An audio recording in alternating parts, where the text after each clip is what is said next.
That. Okay, hello. A bit about me. My name is Maria. I was born in Russia, but when I was 4 years old, my parents started traveling, and when I was 4.5, I ended up in an American school. And that's basically where I learned English. So I don't remember learning English. I don't remember not speaking it. Somehow at that age, just kind of being thrown into that environment kind of led to the fact that I know English. Now, looking back, I can't say that I recommend that method for everyone, because I've seen other kids go through a very difficult adaptation process when they're just like at the age of 4 or 5, when they're thrown into an environment where they don't understand the language. But for me, it worked, apparently, for me and my brothers and sisters. So now, fast forward many years, I'm an English teacher. I have 2 kids of my own. When I had kids, I had no question about, like, should I teach them English or not teach them English? Are they going to be bilingual? Are they not going to be bilingual? It was just completely natural. Like, I had no question. My husband is Russian. We used to speak only Russian between each other until we had kids. Soon as we had kids, for the first while we spoke mostly Russian, just because I'd forget to switch into English. But then I switched into English, and I spoke mostly English with the kids, and he spoke Russian. And an interesting point is that our daughter did pretty well. She's 8, but our son actually had a very strong rejection period when he was about 3, where he said, "А я буду как папа." And that was it. He just wanted to speak Russian like his dad. And that's when I said, "Honey, you're going to have to speak English too." At least a little bit. And at that time, I was still concerned. I was like, "Oh no, your accent isn't as good as mine, and you're going to pass that accent on to our kids." But then I realized that it's okay. Accent isn't the end of the world, and it's more important for me that my kids like the language, that they enjoy speaking it, and that they do speak it, than getting nitty-gritty about accent or whatever. So then during this time, I was also teaching English as a second language. I was a teacher just like it. And my bilingual journey at home really had nothing to do with my career, with my profession. I was teaching adults, I was teaching kids. And then through a series of chance encounters, I found a club of mothers, young Russian mothers, who also shared this dream of raising bilingual kids. Most of them were Russian families where the parents spoke English, but they were non-native speakers of English. And they wanted to kind of pass on that language, the English language, to their kids when they were young. And I realized that here I could help them because I grew up bilingual in this constant battle between the languages, and now my kids were growing up that way too. And so we started working together with Oля Dachina, who's also a speaker today. And this was a very new experience for me because I'd encountered bilinguals all my life. I never had any doubt that it was possible. I also understand that it's not for everyone. And I don't want my presentation today to sound like I'm promoting it as something that needs to happen, in every family. It isn't.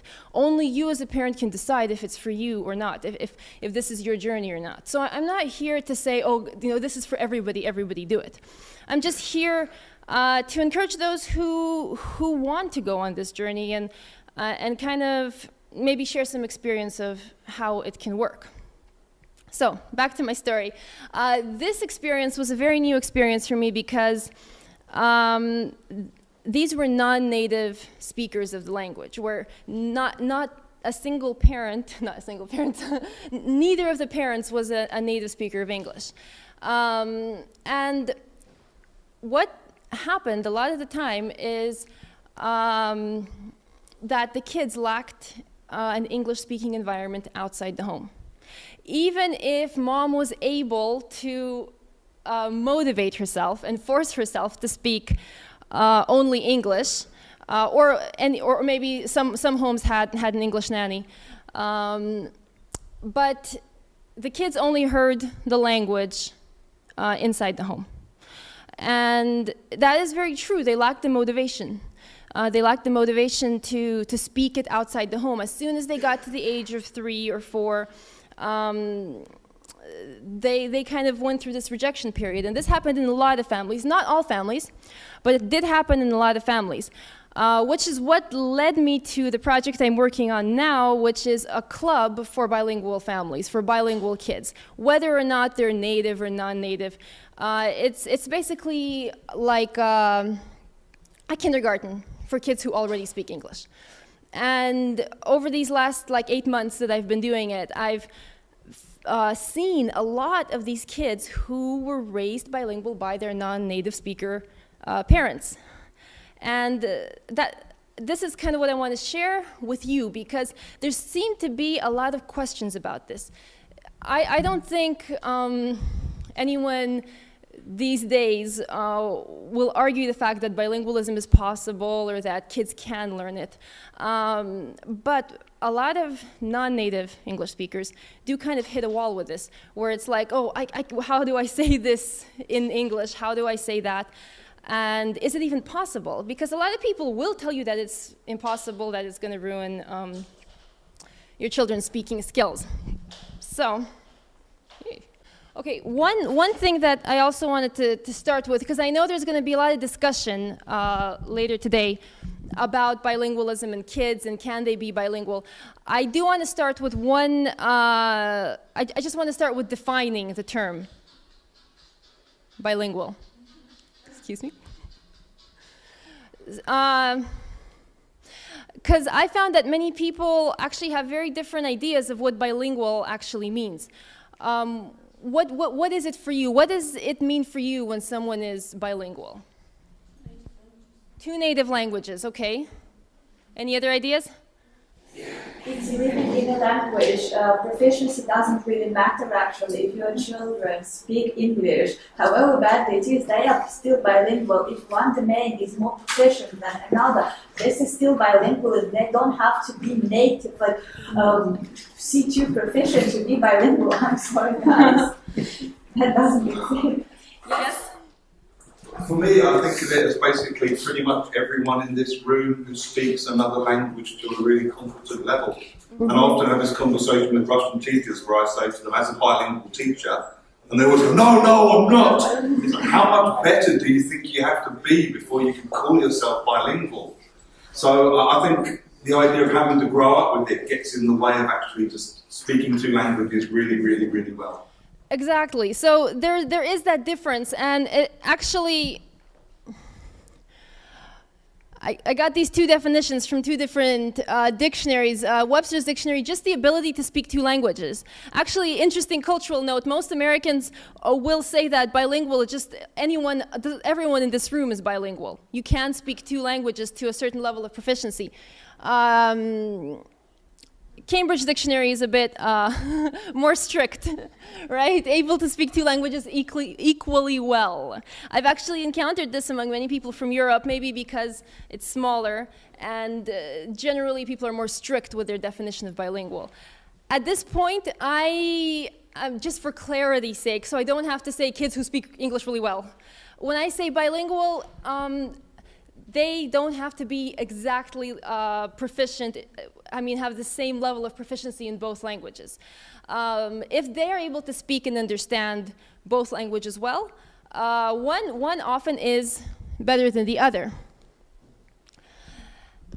When we as parents get into bilingual parenting and bilingual education, we kind of get faced with all these terms like balanced versus unbalanced bilingualism, majority and minority language, how can we bring up the minority language and stuff like that. The critical period, oh my God, how young does a child have to be to count as a bilingual? And all these kinds of questions, and I think these things really, they bring out the perfectionist in us, and they discourage us from doing anything. Because we begin to think, if I can't do everything, then I'm not going to do anything. And I might just make things worse. My kid's going to get confused. They're not going to speak any language fluently. And that's what discourages us as parents and makes us stop trying at all. So here's a very long description of how language is acquired, but I want to point out the last bit. The question is why? Why start in childhood? If we can learn any language as we grow up, why should we even start young? Which I think is the question a lot of parents, a lot of teachers have. Why? Why should we start learning language when we're young? Why emphasize it? Why even raise bilingual kids if they're not also bicultural? Some people are motivated simply by the fact that they want to start earlier. If I start earlier, it's going to be better. Some people follow a trend, but this is a very interesting point. And the last sentence says that learning a language in childhood gives you a more holistic grasp of its social and emotional context. That was the driving motivation for me, is because speaking a language from childhood helps the child, that language becomes a part of the child's identity. For me, I'm a Russian person. Both my parents are Russian, now my husband is Russian, but English still gives me a certain identity. It's hard to explain unless you've grown up with two languages. But a language, growing up with a language, does give you a different perspective of the world. I'm not saying it's better or worse, but it is different. And for me, that was one of my driving reasons to speak English to my kids from childhood, because that gives them those memories, those associations when they grow up with their childhood language. And I did want them to have both languages. And I think that's a lot of moms who want to raise bilinguals, either consciously or subconsciously, have that idea in mind too. And then come the big questions. How to raise bilingual kids, and can non-native speakers raise real bilingual kids? Of course, my answer to the second question is definitely yes. It does take work. It is hard for the parent. It's hard to juggle both languages, but it's not impossible. It's not impossible. And believe it or not, the one parent, one language method isn't the only one. I'm not going to get into the technicalities of it now because I don't have a lot of time, and there are going to be people after me who are going to speak about this a lot. But I will say one thing, that as many bilingual kids as I've had, that's how many different methods and pathways I've seen. No family is alike, and no method is the same. And different families have different strategies how to maximize the minority language, how to motivate their kids. Kids are different, but also parents are different. Some parents are more charismatic, other parents are quieter. So if there's one thing I can say for sure, is that there isn't just one method. If you don't do it this way, it's not going to work. You have to find what works for you. Different parents have different strategies, how they teach their kids to walk, how they teach their kids to eat vegetables. I mean, there isn't just one way. If you do this, your kid will like vegetables. No. Different parents find different approaches. Different approaches work for different kids. Different approaches work for different parents. It's the same with language. It's the same with language in many ways. But one question I had is, what really makes a successful bilingual parent? Okay, it worked for me this way. It worked for my friend, a different way. But in the last 8 months that I've worked with these non-native bilingual kids, I was very interested to see what do they have in common, what actually makes it work. And there were so many different situations and so many different families, and it was really hard for me to kind of formulate what is the one thing, the one key to bilingual parenting that I could kind of identify for myself and tell people this is how it works. And recently I stumbled across a little poem that I think really describes it really well. It goes like this, by Edgar Albert Guest. Somebody said that it couldn't be done, but he with a chuckle replied that maybe it couldn't, but he would be one who wouldn't say so till he tried. So he buckled right in, and with a trace of a grin on his face, if he worried, he hid it. He started to sing as he tackled the thing that couldn't be done, and he did it. And this one little excerpt of a poem describes the mentality that the successful bilingual parents have, is that they didn't give up. They believed they could do it, and they did it. And believe it or not, at least of the kids in my club, 90% of them are not teachers' kids. Most of the parents who are successful bilingual parents are not kids of ESL teachers. Most of their parents speak very good English. Some are bankers, some are economists, some are marketing managers. But they weren't afraid to try that thing that couldn't be done. And they weren't afraid to keep going when it got rough. And they didn't listen to the people who said it couldn't be done. So that is my kind of message to anyone who wants to. Well, first of all, be sure that you want to. Because if you're not sure, I wouldn't start. But once you've made the decision that, okay, I'm going to do this, stick with it. Don't be afraid. That's what makes a successful bilingual parent or whatever. It's what makes a successful anyone, is just persevering through the difficulties and not listening to the people who say it can't be done. Kind of generic, but yeah. Now, what are the enemies of success? I don't only hear success stories. I often hear fail stories or semi-fail stories, problems that come up. Most of the time, they're linked to three things: anxiety, insecurity, and inconsistency. Anxiety, I think it's very common, well, for sure, it's very common among Russian parents for sure. Probably parents all over the world. We are such perfectionist mothers and fathers. We want everything to be perfect. We don't want to ruin anything in our kids' lives. We know, and that makes us anxious. But that anxiety is passed on to our kids. Most successful bilingual parents didn't stress about it too much. When kids feel that anxiety from us, they stop talking. They switch to Russian. They see we're less anxious, less nervous, less stressed in our native tongue, and they naturally flow into that language. Again, the problem isn't with the language. The problem is with our own anxiety about the foreign language. Same thing with insecurity. If we're not sure, will it work, will it not? Is it going to damage his speech? Kids feel that insecurity, and they will, kids always take the path of least resistance. They want to feel comfortable. And inconsistency, even the most motivated, happy parent, if you're not consistent with the language, the kids will begin to forget it. So these are three things that I emphasize to parents a lot. And these are three things that'll help make it work. Okay, we're going on to English time.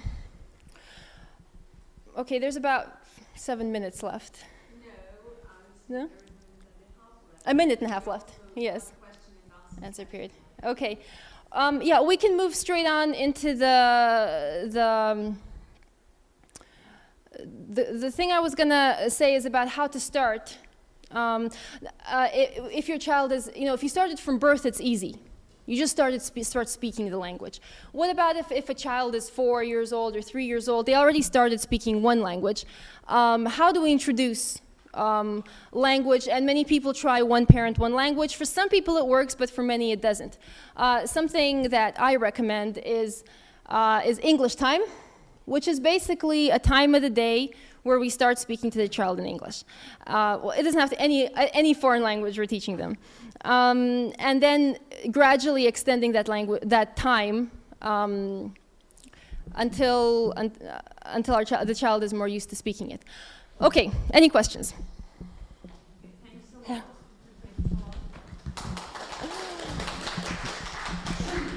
Big question. I think the session raised a lot of questions. As for me, the main reason why I didn't start doing it was that naturally we think in Russian. Yeah, if we live in Russian and we're Russians, and I can't imagine it. For example, if my child fell down and I'm running to him or her and saying, "Oh, my baby, what happened?" It's like, you pretend, and these are not real emotions, and it's very difficult to control yourself in this moment. And how do you manage this? Maybe you have a little bit different situation if you speak. Because I speak it from childhood, yes. But many mothers do encounter this, and many do come to me with this question. I think Oля will probably talk about this more, a little bit. Or Ray, yes. But what I encourage people to do, and what many other bilingual parents encourage people to do, is, yeah, sometimes just Google it. Watch more movies, talk to other parents. There are a lot of people, there are a lot of YouTube mom bloggers, YouTube channels, stuff like that. That kind of stuff does help you kind of get that mom vocabulary in your head. Those reactions, those things you say. It's not about mom vocabulary, it's about emotion that, for example, if something happens with your child and he's crying or feel pain or whatever, and actually you think in Russian, but you need to transform your thoughts in English, and it's not natural for you because it's like... Well, practice makes perfect. It is a bit unnatural at first, yes, which is going back to why language is learned in childhood. They become part of our identity, yes. It may not be part of your identity as a mother, but believe it or not, it will become that for your child. It will. If you comfort your child in English, it may seem a bit unnatural for you at first, but with time it'll get more and more natural. But your child will already grow naturally, feeling comfortable when they're comforted in English. And it does carry over. It does. From experience, it does. Okay, any other questions? Yes? When you start, how old or months your child was? Because I have 8 months child now. Start now. Just start. The sooner the better. Alon, how old were you when I first started speaking English to you? I was only 1. Are you sure? Do you remember? Yeah, he was actually younger. Okay, any more questions? Yes. Maria, how long did you spend in the US before you came back to Russia? I never lived in the US. I've never even been to the US. I did study in an American school in Poland, where a lot of the teachers and a lot of the students were American or Canadian. We spent 2 years in Poland. And the first year, I just went to school there. Second year was a boarding school. So that's about how long it took. Yes? Have you ever encountered negative attitude from the Russian health professionals, and how did you deal with it? I've encountered negative attitudes from Russian health, not only Russian, many health professionals in a lot of things, not only language. A lot of my ideas of what's good and healthy doesn't correspond with some doctors and some specialists. That happens. That's a part of parenting. Language is just another thing that some specialists may have not been happy about. Honestly, I didn't listen to them much. For me, it wasn't a fear factor because I grew up bilingual. I saw a lot of other bilinguals around me. It didn't bother me. I was just like, old school mentality, it's okay. You'll grow into it, so yeah. Yes? Okay, so the question is, don't you feel that there is, like, for you as a speaker of Russian, for example, there is your identity as a Russian speaker. And for example, for me, this identity also means that I know different areas of language, and I can be able to share like stories in Russian, I would be like reading things in Russian to like child. Like, how do you feel about this? Are you able to like keep both things at the same time? How do you feel about maybe like not exploiting this like Russian side of yours? I do speak Russian to my kids. My home isn't the one parent, one language home at all. It never was and it never worked for us. I spent about half the day speaking English, half the day speaking Russian. And at first I was the only one who spoke English, and then my husband and I also started speaking English part of the time, Russian part of the time. It's more comfortable for me, like for me personally. I feel awkward, honestly, when I go to the playground and everyone around is speaking Russian and I start speaking English to my kids. Not because I feel embarrassed. I don't feel embarrassed, but I begin to feel exclusive. And it's like, I begin to feel like as if I'm excluding the rest of the playground from my little world. Well, even if it was, if I went to a playground in England, I wouldn't purposely speak Russian in front of everyone else so everyone knew that I was speaking Russian to my kids. I'd speak English because it would be more inclusive to the other kids and parents on the playground. I feel it's more natural, so I've chosen this way. I've chosen to speak both English and Russian to my kids at different times. After the age of about 3 or 4, it doesn't matter so much. We switch back and forth throughout the day. This kind of, I had my morning in Russian, afternoon in English, no, other way around. Morning in English, afternoon in Russian, strict policy up until about the age of 3. When my son turned 3, it just began flowing. We speak English, we speak Russian, we read books. Now we're going to start speaking Spanish, so yeah. So, yes. What kind of arguments do you usually give to parents when they consult the speech therapists, in Russian especially? I recommend a different speech therapist. We needed to consult a speech therapist because of some sounds in Russian that Alena wasn't able to produce by the age of 4 or 5 like they're supposed to. We just found a decent speech therapist who was fine with it. She actually worked with bilingual kids. And it's not impossible, especially in Moscow, it's huge. And there are lots of speech therapists who actually specialize in bilingual kids. Yeah, most of the other kids were Russian, Armenian, Russian, Georgian, bilinguals, but it doesn't really matter. Finding a speech therapist with a positive attitude isn't really that hard. Sometimes if you just go to your rayonная поликлиника, yeah, you might not find them.